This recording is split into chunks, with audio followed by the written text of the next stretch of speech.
শিবলিঙ্গ তুলে ফেলে দিয়েছেন, কি বলবেন? দেখুন, ওরা ওখানে যখন ওরা ঠাকুর বসিয়েছে, আমি কিন্তু ওই ঠাকুর বসানোর দেখেই আমি জমিটা কিনেছি। ওরা যখন জমিটা ওখানে ঠাকুরটা বসায়, ওরা 4 থেকে 5 ফুটের একটা জায়গা ওরা করেছিল।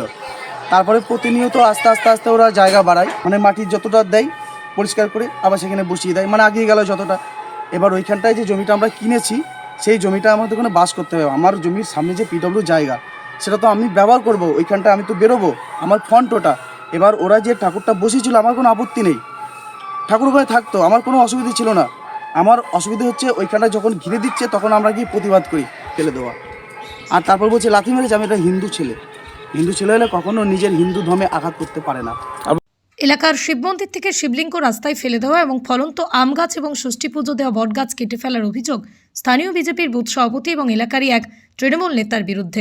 ঘটনা নদিয়ার শান্তিপুর থানার হরিপুর গ্রাম পঞ্চায়েতের মিথিরডাঙ্গা বড়ডাঙ্গা পাড়া এলাকায়। এলাকাবাসীর অভিযোগ, বিগত 7 থেকে 8 বছর আগে এলাকার সমস্ত সাধারণ মানুষ একত্রিত হয়ে দেবাদিদেব মহাদেবের শিবলিঙ্গ প্রতিষ্ঠা করেছিলেন এলাকারই মধ্যে দিয়ে যাওয়া সরকারি রাস্তার পাশে একটি সরকারি জায়গায়। তাদের অভিযোগ, তারপরেই জমির হাত বদল হয়েছে 2-3 বার, কিন্তু মন্দিরে অসম্মতি জানাননি কেউই। বিগত কিছুদিন আগে এলাকারই তৃণমূলের নেতা গৌতম মান্না মন্দিরের পার্শ্ববর্তী একটি জায়গা ক্রয় করেন এক ব্যক্তির কাছ থেকে। অভিযোগ, তারপর থেকেই মন্দিরে সরিয়ে নেওয়ার জন্য হুমকি এবং একাধিকবার মন্দিরের শিবলিঙ্গ ভেঙে দেওয়ার অভিযোগ। এলাকাবাসী আরও অভিযোগ করেন, এলাকারই বিজেপির বুথ সভাপতি অনুপ তালুকদার এবং তার দলবল গত পরশুদিন গৌতম মান্নাকে সঙ্গে এনে প্রতিষ্ঠিত শিবলিঙ্গ মন্দির থেকে রাস্তায় ফেলে দেয় এবং তার প্রতিবাদ করতে গেলে এলাকাবাসীর উপর চড়াও হয়, যে ভিডিও তাদের কাছে প্রমাণ্য হিসেবে রয়েছে। এলাকাবাসীর দাবি, অভিযুক্ত গৌতম মান্না নতুন করে জমি কেনার পরই মন্দির তোলার জন্য একাধিকবার তাদেরকে হুমকি দেয়, বারবার তাদের সঙ্গে দুর্ব্যবহার করে। ঘটনার খবর পেয়ে শান্তিপুর থানার পুলিশ ঘটনাস্থলে উপস্থিত হয়ে এলাকাবাসীর সঙ্গে কথা বলে। যদিও এ প্রসঙ্গে অভিযুক্তদের দাবি, পূর্বের যেটুকু অংশে পুজোর জন্য ব্যবহার হতো তার থেকে অনেক বেশি জমি বাড়িয়ে দেওয়া হচ্ছিল, তাই প্রতিবাদ। তবে এক্ষেত্রে ঠাকুর ফেলে দেওয়া মিথ্যা অভিযোগ। ঘটনার তদন্ত শুরু করেছে পুলিশ।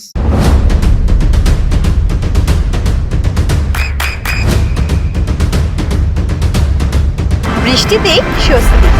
বৃষ্টি অ্যাকোয়া, বিশুদ্ধ পানীয় জল। এলাকার মানুষজন বলছেন যে আপনি যে জমি কিনেছেন সেটা সম্প্রতি, আর 8-9 বছর ধরে ওখানে একটি বটগাছ রয়েছে, ষষ্ঠী পুজো করে, সেই বটগাছ কেটে দিয়েছেন, একটা আমের মুকুল হওয়া গাছ কেটে দিয়েছেন এবং শিবলিঙ্গ তুলে ফেলে দিয়েছেন, কি বলবেন? দেখুন, ওরা ওখানে যখন ওরা ঠাকুর বসিয়েছে, আমি কিন্তু ওই ঠাকুর বসানোর দেখেই আমি জমিটা কিনেছি। ওরা যখন জমিটা ওখানে ঠাকুরটা বসায়, ওরা 4 থেকে 5 ফুটের একটা জায়গা ওরা করেছিল। তারপরে প্রতিনিয়ত আস্তে আস্তে আস্তে ওরা জায়গা বাড়ায়, ঠাকুরটাকে আস্তে আস্তে তুলে সরিয়ে সরিয়ে নিয়ে যায়। প্রত্যেক বছর যখন এই যে পুজো হচ্ছে, বাৎসরিক পুজো, প্রত্যেক বছর ওরা নিজেরাই ঠাকুরটাকে সরিয়ে পরিষ্কার করে আবার ঠাকুরটাকে বসায়, মানে মাটির যতটা দেয় পরিষ্কার করে আবার সেখানে বসিয়ে দেয়, মানে আগিয়ে গেল যতটা।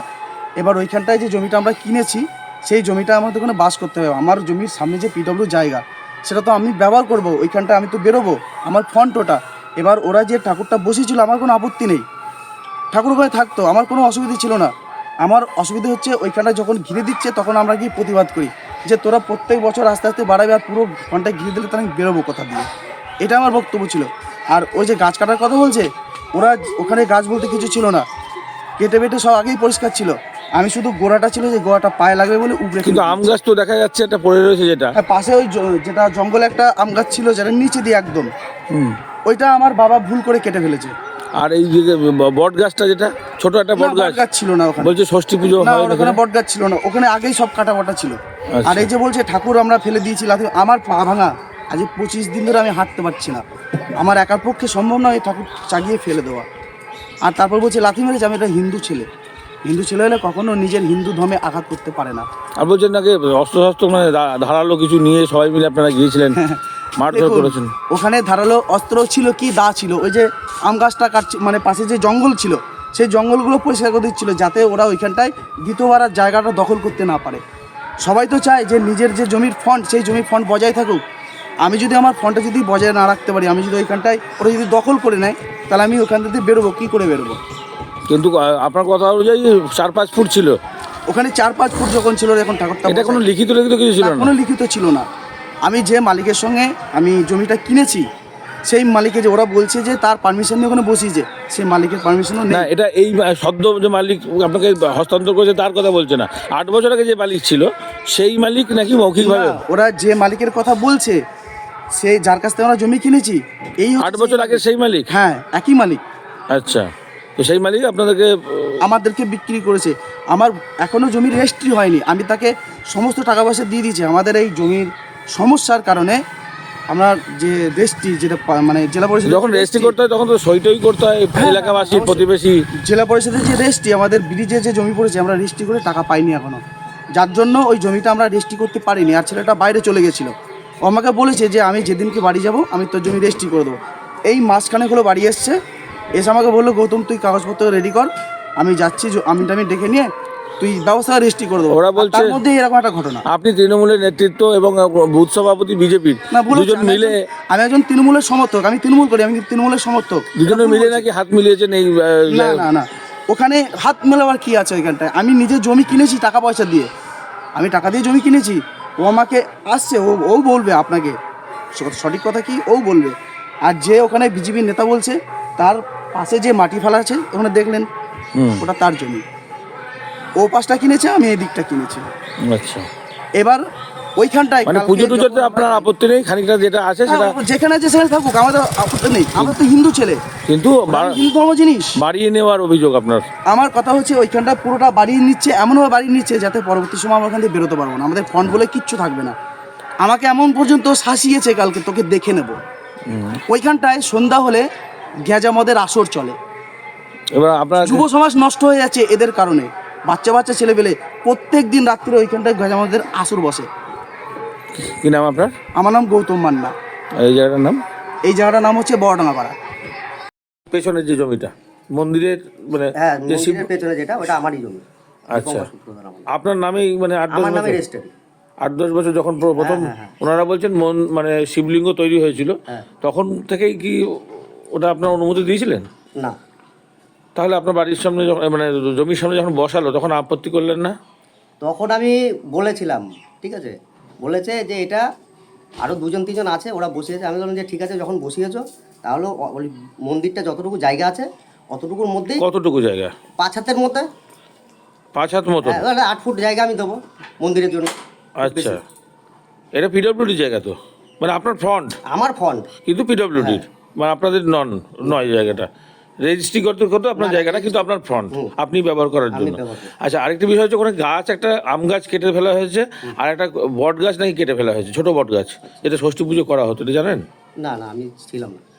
আচ্ছা, আর সেদিনকার যখন গন্ডগোল হয় সেদিনকার আপনি ছিলেন কি? না, আমি ছিলাম না। আচ্ছা, আমি তো পরে জানতে পারি বিষয়টা। তো এখন ওনারা বলছেন যে চালা যে ছিল, সেই চালাটার জায়গাও ছিল, সেই জায়গাটাও তো লাগে, একটা পুজো হতে গেলে অনেক বড় জায়গা লাগবে, সেটা আপনাদের নাকি অনুমতি নেওয়া ছিল না না, মৌখিকভাবে? মৌখিকভাবে এমনি বলা ছিল যে জায়গা যতটুকু বেদি আছে ততটুকুর মধ্যেই রাখো, তোমার মন্দিরটা রয়েছে, মন্দিরটা থাক, তার মধ্যে আমি 8 ফুটের বেশি আমি জায়গা দিতে পারবো না। এই হচ্ছে আমার বক্তব্য। তো এখন যে জমি কিনেছে তার সঙ্গে সমস্যা তৈরি এবার হচ্ছে। তার সঙ্গে সমস্যা তৈরি হচ্ছে। এবার সে চাইছে, সে যদি এখন যদি বেশি যদি জমি চায়, জায়গা নেয়, তাহলে তার ফন্ডটা তো নষ্ট হবে। সে তো পয়সা দিয়ে জিনিসটা কিনছে আমার কাছ থেকে, এমনি তো নিচ্ছে না। তাকে তো সেই জিনিসটা আমাকে তো বুঝিয়ে, এটা আলোচনার মাধ্যমে এটা মীমাংসা সম্ভব হয়নি? একটু জমি বাড়িয়ে দিলেন, দেখা গেল ওদের মন্দিরের জন্য ওরাও আবার ঢোকার পথের তাহলে জন্য। ওরা মন্দিরটা যে কোনো এক সাইডে করুক, মাঝখানে না করে, মাঝখানে না করে এক কোনায় করুক। এদিকে যে ধানের পারনটা আছে ওই কোনার দিকে ঠাকুর ফেলে দেওয়াটা হয়েছে, শুনেছেন কিছু? ঠাকুর ফেলে দেওয়া হয়েছে সেদিনকারে, ওরা একটা ভিডিও দেখিয়ে দাবি করছে সেদিনকারে ঠাকুর ফেলে দেওয়া হয়েছে, ওদেরকে মারধর করা হয়েছে, অস্ত্রশস্ত্র নিয়ে গিয়েছিল। এই যে গৌতম মান্না বলে যে জমি নিয়েছে, সে নাকি এগুলো করেছে, জানেন এগুলো কিছু? সেরকম কিছু শুনিনি। তাহলে এখন আপনি কি চাইবেন? এলাকার মানুষজন চাইছেন তো ওখানটায় পুজো করতে গেলে বড় জায়গায় লাগে না, পুজো করতে গেলে বড় জায়গা বললে তাহলে তো আমার সামনে যদি জায়গা যদি বড় করে সবাই যদি নিয়ে নেয়, তাহলে আমি হাঁটবো কোনখান দিয়ে? আমি তো জায়গাটা বেচবো। আমার সামনে যদি আমার বাড়ির কারোর বাড়ির সামনে যদি পুরো ফন্ড কি নিয়েছে? পুরো ফন্ড তো অনেকটা। পুরো ফন্ডের কথা বলো, পুরো ফন্ড কেন নেবে? আমার কথা হচ্ছে তুমি মন্দিরটা এক কোনায় বসাও, 8 ফুট জায়গা দিচ্ছি, মন্দিরটা 8 ফুটের মধ্যে একটা ছোটোখাটো মন্দির যথেষ্ট হয়। এই না যে একটা বড় করে মন্দির তো এখানে হচ্ছে না, রাস্তার উপরে। কি নাম আপনার? আমার নাম দীপঙ্কর সূত্র। আপনার নামেই জায়গা ওটা। নদিয়ার সবথেকে বড় English medium school JRS public school প্রায় 35 বিঘা জমির ওপর গড়ে উঠেছে বিশাল ক্যাম্পাস। নার্সারি থেকে শুরু করে উচ্চ মাধ্যমিক, ITI college, law college, BEd college, ভর্তি চলছে। জেআরএস পাবলিক ব্যালকনি বা সিঁড়ির রেলিং, মডিউলার কিচেন বা ড্রয়িং রুম, এক কথায় আপনার স্বপ্নের বাড়িকে করে তুলুন আরো সুন্দর। Chakdah ply centre, gorgeous look বা কোয়ালিটি সবে 3 নম্বর 1 Chakdah ply centre. Chakdah ply centre, KBM, Chakdah, Nadia. করবেন কেন করবেন বুঝতে পারছেন না তো? সঠিক গাইডলাইন পেতে আজই আসুন নদিয়ার চাকদাতে নিবেদিতা প্রাইভেট লিমিটেডে। Nivedita private limited, marketing and distribution service. Chakdah aluminium centre, ply, কাঁচ, laminates, kitchen fittings, door lock, window ও অ্যালুমিনিয়ামের খুচরো ও পাইকারি বিক্রেতা। চাকদা অ্যালুমিনিয়াম সেন্টার, পূর্বলালপুর 50 নম্বর রেলগেটের পাশে, চাকদা, নদিয়া। হোমওয়ার্কটা করেছো? হ্যাঁ স্যার। এ বাবা, ভুল করেছো কেন? চোখে কেমন ঝাপসা দেখছি, লিখতে আর পড়তে খুব সমস্যা হচ্ছে। চাকদার মডার্ন অপটিক্স থেকে ভালো চোখের ডাক্তার দেখিয়ে নাও। প্রতিদিন প্রকৃত চোখের ডাক্তার ও দৃষ্টি বিশেষজ্ঞ মডার্ন অপটিক্স চাকদহে। স্যামসাং, জিও, রিয়েলমি, নদিয়ার একমাত্র অথরাইজড ডিস্ট্রিবিউটর ঘোষ কমিউনিকেশন, থানার মোড়, চাকদা। ভাবছেন 3 স্টার ক্যাটাগরিতে কাটাবে? রুম রে মাত্র 1500 টাকা থেকে স্টার, খাওয়া দাওয়া রিজনেবল প্রাইস। নদিয়ার একমাত্র 3 স্টার ক্যাটাগরি হোটেল এনবি সোনার বাংলা হোটেল, কল্যাণী এইমসের ঠিক উল্টো দিকে, কল্যাণী, নদিয়া। নদিয়া জেলার সবথেকে বড় বিল্ডার্স চাকদার মা মনসা বিল্ডার্স, রড ও সিমেন্টের পাইকারি ও খুচরো বিক্রেতা।